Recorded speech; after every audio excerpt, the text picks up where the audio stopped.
Today, our book is to die for.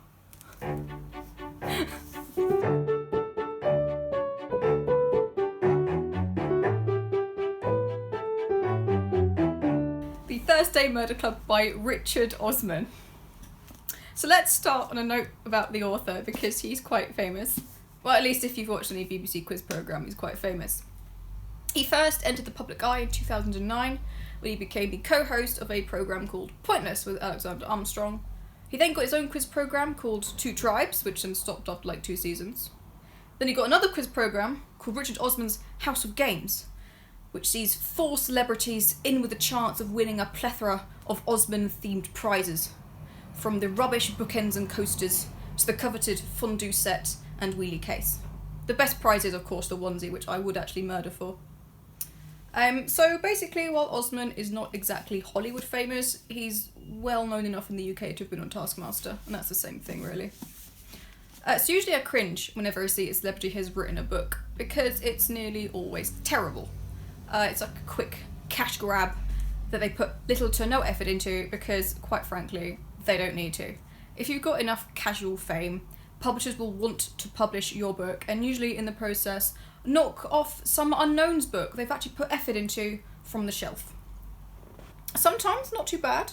David Walliams, who was one of the guys behind Little Britain, has written like tons of children's books which seem to be held in quite high regard. Sometimes they suck. Like Alan Titchmarsh, whose book was so bad, someone from my university actually wrote an essay about it as a how not to write guide. So yeah, I did cringe when I realised Osman had written a book, because I like Richard Osman. I do, and I didn't want to see him fall into the same traps as countless other celebrities who thought that just because they'd been interviewed by the Radio Times, they'd suddenly Tolkien. But then I remembered. Although Osman came to fame through hosting quiz programmes, he began life as a writer. And he's credited as a writer on several programmes. Most notably, in my opinion, Total Wipeout, which is the game show, yeah, with Richard Hammond, and he used to like laugh at people doing stupid obstacles and give them stupid nicknames. Which it transpires, these nicknames were probably penned by Osman's own behemoth hands. The other reason I like Richard Osman is because he grew up in a place near where I grew up. They're kind of, it's like the next town over. I actually went to the school that I would have gone to had I not gone to the school I did go to. That made sense. And he went to the school with my friend's mum, even though they were 1 year apart. And she remembers him, so that's my one claim to fame, is I grew up near Richard Osman a couple of decades later. Which is really lame now I think about it. Never mind. Anyway, that's enough backstory. I just wanted to lay some groundwork that he's quite well known. And therefore, it's actually pretty impressive he's written a book that's actually pretty good. So Thursday Murder Club is essentially Midsummer Murders meets Miss Marple. It's a murder mystery set in the heart of Kent, England's garden, which is a beautiful place, and I'm not just saying that because I have family from there. The story revolves around a retirement village called Cooper's Chase, where the titular society, the Thursday Murder Club, were formed. The club was initially just an opportunity for a group of old biddies to get together and look at old unsolved crimes, to look for clues and things that police might have missed. But when a dead body is discovered, they take it upon themselves to catch the culprit. Meanwhile, PC Donna De Freitas, I did look up to pronounce her name, which I should have done. De Freitas, I think, has moved to the cosy, quiet town of Fairthrow, but misses the fast-paced action of and danger of London. But this brutal murder case may just prove to be the excitement she's been looking for.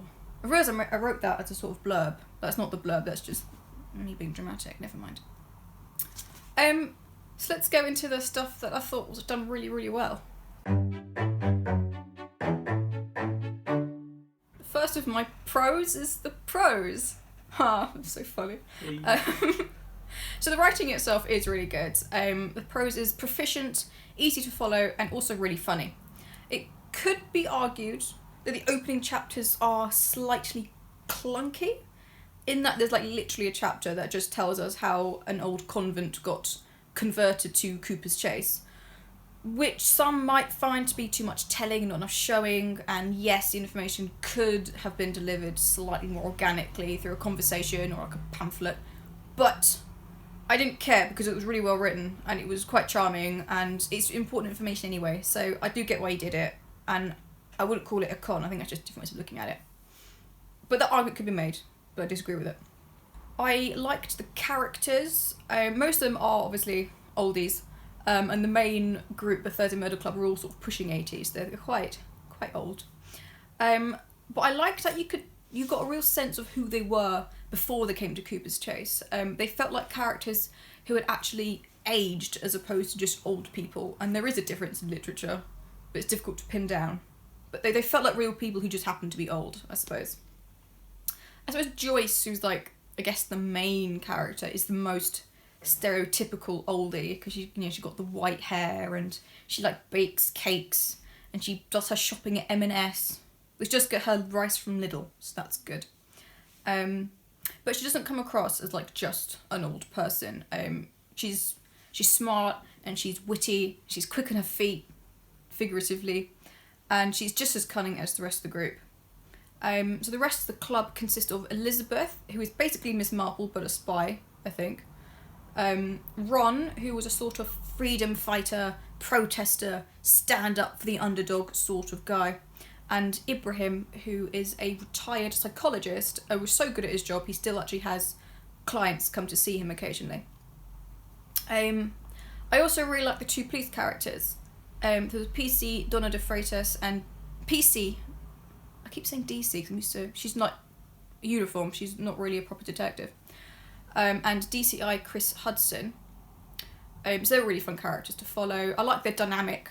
It reminded me a lot of like old school murder mystery TV shows like Lewis and Midsomer Murders and Morse and stuff, with the old experienced DCI and the sort of trying to teach the young blood and getting dragged into the current decade at the same time. There's just nice banter between them, which I thought was really well done. Unlike a lot of Agatha Christie books, which I feel this is trying to emulate, there is a lot of, not plot, but a lot of writing about the actual characters and their personal, emotional arcs and the such. Usually in Agatha Christie's, when you sort of follow Miss Marple and Poirot, it's just about the detective trying to solve the murder, and you don't get much of the personal stuff. Unless it's like relevant to the murder or the red herrings. But in this you actually got a real sense of what they were like outside of the job. And it could be argued that they're a little bit unoriginal, like the DCI is sort of, too stoned, too heavy, he thinks, and keeps me to go on a diet and never lasts more than a day sort of stuff. And Donna had run away from a bad breakup in London. But I didn't think they were badly done, and because the characters were so likeable and really introspective when they looked at their own problems, it didn't matter that you'd seen the tropes before. And they do like to throw around trope as a bad thing, like you must always avoid them. But that's not true. You can use tropes, you just need to make sure that you have a nice cushion of context and character around them to, I guess, make them more palatable. I also really like the setting, and that's not just because Kent is a flipping beautiful county and everyone should go visit it. But Cooper's Chase felt like a real upmarket retirement village, and I could see it nearly. It had, I liked its pool and its Pilates and the fancy restaurant attached to it, and all these fun little details like the group meet in the jigsaw room and had booked it under Japanese opera, a discussion, so no one else would turn up. All the wings where the flats are have names like Wordsworth and Larkin, which I thought was just so deliciously quaint. And I loved how British it all felt. There were loads of mention things like Sainsbury's Taste the Difference and the little tins of gin and tonic you get from M&S, and the owner of the retirement village going out to Waitrose and sort of thinking about scoping out the oldies because only people who shop at Waitrose can afford to go to the retirement village. Unless you live in Guernsey, in which case you don't have much of a choice but to shop at Waitrose. But, I like that. It just felt enriched with the Britishness of everything. Which made it quite immersive as well. You really felt like you were there and everything felt so genuine and real. It didn't feel like you were reading a book. It didn't feel like fiction. So now we're going to move on to the things that I wasn't so keen on. Yeah. So I only really had 2 issues with the book, and I don't know how serious they really are. Some of them might just be subjective. The first one, and the least consequential, is the description, which I felt could have been a bit more detailed and vivid, I suppose. I love description, especially when it's done right, and when we had it, it was actually pretty good. I mean, I don't need description to tell me like what shade of blue their eyes are or how long their hair is or nonsense like that. I want description to give me a sense of character and also some specific physical traits, which also should give you a sense of like character or something. Description should work, double-fold. I do remember a very vivid description of Ron, which I liked, which I've written down. Ron's big frame hints at the physical power he must once have had. The chassis is all still there, like a bull-nosed truck rusting in a field, which I liked, and coupled with his West Ham tattoo and t-shirt, it gave me a good foundation of how to picture him. But I did find a lot of other characters weren't described as much as I would have liked. Joyce was okay. She had white hair and bright, attentive eyes, and Ibrahim had thin hair, a slim body, and nice skin. She's got nice skin. We can also infer by the name Ibrahim that he probably comes from North America or the Middle East, which did help conjure a mental image, and he is later confirmed as being from Egypt, so that's cool.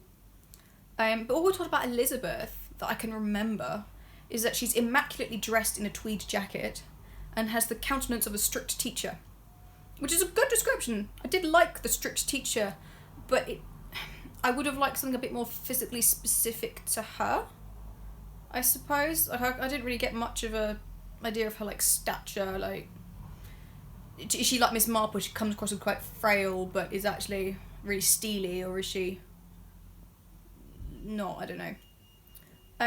Basically, a lot of the descriptions of characters felt a little too metaphoric to be concrete. There's a lot of likening people to other things or other people, which sounds nice, and it does give you a good sense of their character, but it's not physical enough to actually conjure up an image. It's not too bad for oldies, because as you get old, certain features like wrinkles and white hair become more prominent and often drown out other features. But when it comes to the younger characters, you can't quite get away with it as easily. Like my favourite character was a guy called Bogdan, and he's only described as just being Polish. I don't remember if there was ever a description later on in the book. There might have been, but it didn't stick, obviously. I only skimmed the first few chapters when looking for descriptions. That's where they should be. So I ended up just picturing an old neighbour of mine who was also Polish, which was fine because it didn't clash with anything. But there's another character which did clash because his name was Tony Curran, and we don't get a description of him until the second time he comes up. At that point, I'd already imagined him as looking like a friend of mine whose name is exceedingly similar to Tony Curran. The problem being, Tony Curran, it transpires, wears sleeveless t-shirts with tattoos and beefy arms, whereas my friend who I pictured is thin and lanky and composes music for a living. So that wasn't a very good comparison. And then Donna, who I loved, who is a fairly consistent presence through most of the book. But it's not until halfway through we get any sort of description of her, which is just an attractive black woman, I think was what they said, or a pretty black woman. Now, I, being brought up in an exceedingly white county, reading a book about another exceedingly white county, had just subconsciously pictured her as a white woman in my head, which I do feel bad about, especially as she's from London, not Kent, and therefore it doesn't matter that it's set in a white county. But the point I want to make is that we were not given any information whatsoever about what she looked like until halfway through the book. The only thing I remember is that she has nice eyeshadow, because Joyce keeps mentioning her eyeshadow. So if you've got characters, really a main character, who a lot of bits are from her point of view, but you've not given any idea of what she looks like, it doesn't help people like me who like to picture things and imagine what people look like and imagine the scenes.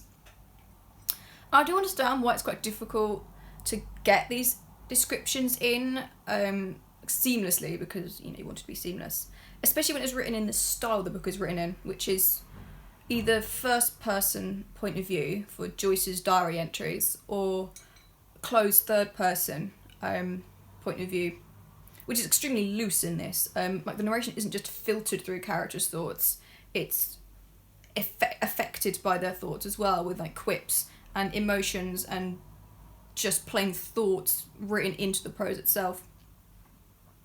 And I suppose maybe Osman thought the characters wouldn't stop to think about what other people look like, which I do understand, but two problems with this. Firstly, you have to take into consideration the reader, because even if a character might not think about what someone looks like, the reader might want to know, and you do have to kind of make those changes, because it is still a piece of art for someone else. And this isn't the sort of book where you can get away with not describing people. Some books have a good reason for it, this one doesn't really. Secondly, these characters are trying to solve murders, which implies that they should be quite observant, and they should be noticing things about what other people look like, maybe for certain facial expressions or types of clothing. Maybe there's a bit of mud on someone's shoe or something. And I would also like more details about the setting. Like, I liked the setting, as I said earlier. I liked the names of the wings and all that stuff, but I couldn't tell you what they looked like. I don't remember any colours or wallpaper or, flowery rugs or pink armchairs or anything. So I just felt the description department was lacking somewhat and made it difficult to picture things, and that also just seemed to clash with the idea of a murder mystery, which is all about the little details that no one else notices. But it's not a huge deal, and it might be bordering a bit on personal preference because I like description.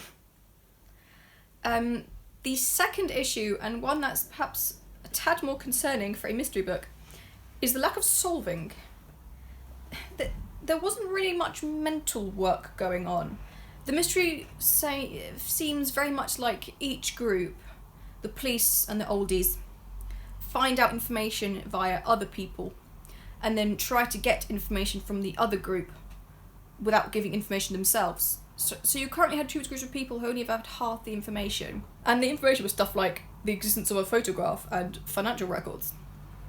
And it didn't seem to go together. And I think the thing that would have fixed this would have been a reveal scene. There was no reveal scene. And you know exactly what I mean. It's the scene where Poirot gathers all of the players in the drawing room and tells them who the murderer is, how they did it, and how he figured it out. Or when Barnaby realises who the killer is, and whilst he and his young assistant are in the car to stop him murdering someone else, he explains who and why and how. Or when Columbo finally confronts the guilty party, telling him how he did it, and when they no doubt tell him it's nothing but a fanciful story, he comes in with a final piece of damning evidence. That's what we needed, but we didn't get anything like that. Instead, we got a lot of fake stories.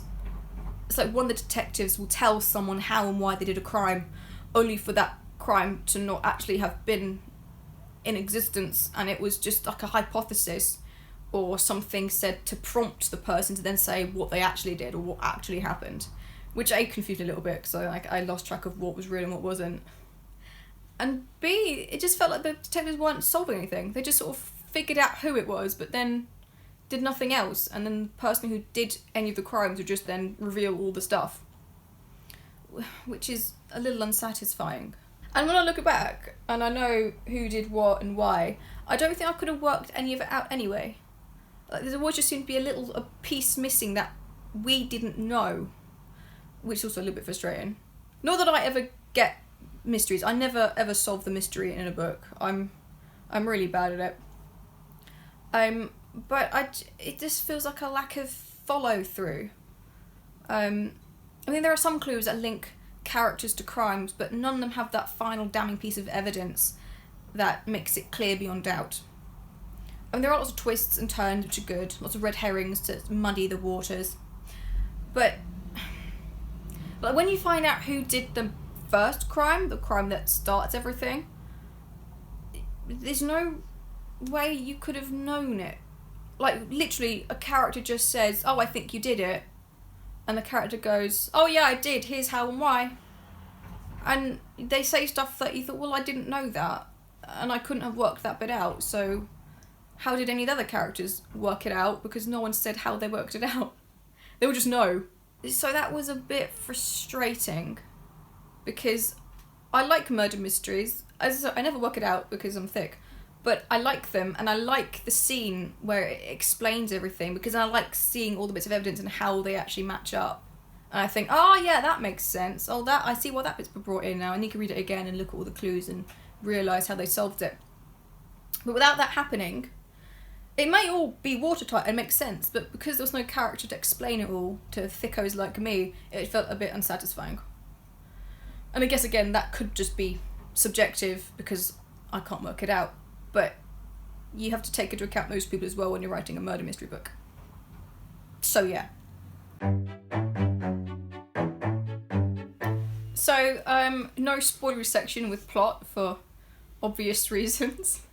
I'll be honest, when I like a book, I feel there's not much point in going into the plot details because I won't have much to say about it.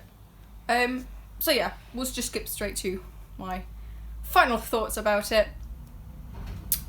So yeah, despite those 2 issues I had, I really did enjoy the book. And I do think it's really good and worth a read. I am also really happy to admit that I could be completely wrong about both those issues, because the description might just be my personal preference, and the solving the mystery might just be I didn't see it because I'm thick. That could be it, I don't know. But those aside, it is a fun read, and I didn't really mind those 2 issues, is the other thing. They were a bit annoying, but I still enjoyed the book regardless, because the thing I enjoyed about it was reading about all the characters. It was really funny, the narration was amusing, the characters were really witty. I loved all their dynamics. I liked the banter between the oldies and between the police officers. And there was some really, like, sweet emotional arcs as well, especially with regards to, like, spouses who had died or had sort of deteriorating mentally and stuff like that, which is all very tragic, and I thought it was done quite well and quite sweet. I don't want to say how I'd fix this, because that feels like the wrong word. And I also feel a bit vain considering, like, Richard Osman is a proper writer. But if this had landed on my lap in a workshop, I think the only things I would say really are just a couple of lines of description just thrown in. And just like that reveal scene at the end so we can see how all the evidence comes together. But apart from that, I liked it. And I would recommend this book to anyone who likes old school murder mysteries. And even those who don't, because even without the mystery elements, it's still a really charming and witty book with a fun cast of characters. Next time I'm back with an Islamic fantasy, so that'll be interesting. Yeah.